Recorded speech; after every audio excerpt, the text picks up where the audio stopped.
まずメッシュからキューブを追加します。視点1でスケールでまず縦に潰します。で視点7でスケールを Y で横長にします。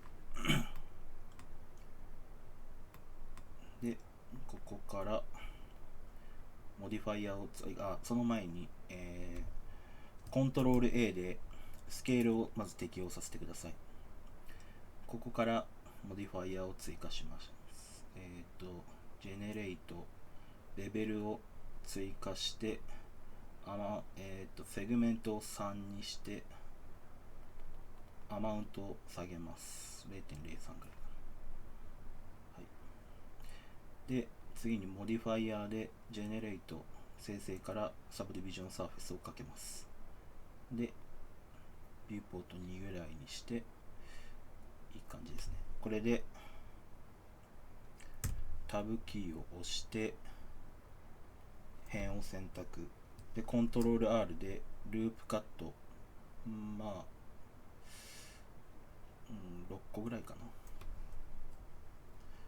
縦に6、横に4くらい入れてもう一回タブを押します。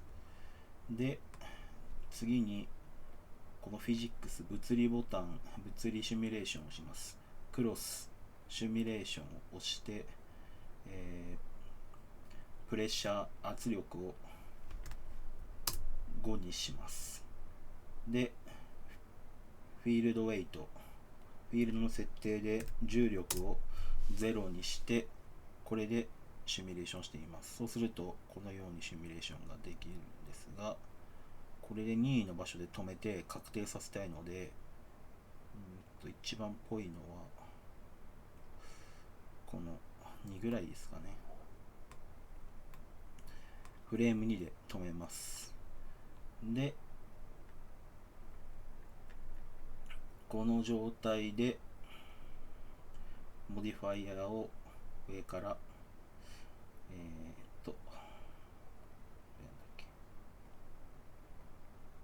適用とで最後にクロスシミュレーションも適用します。そうするとこれがブロックとしてできました。これで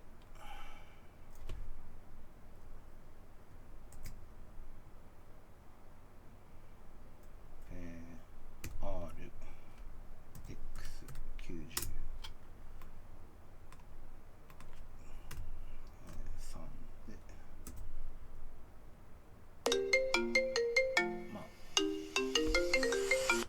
このようにして作ります。もうちょっと山なりにしたいなっていう時はループカットの数を増やしたり、そこら辺はご自身で調整してみてください。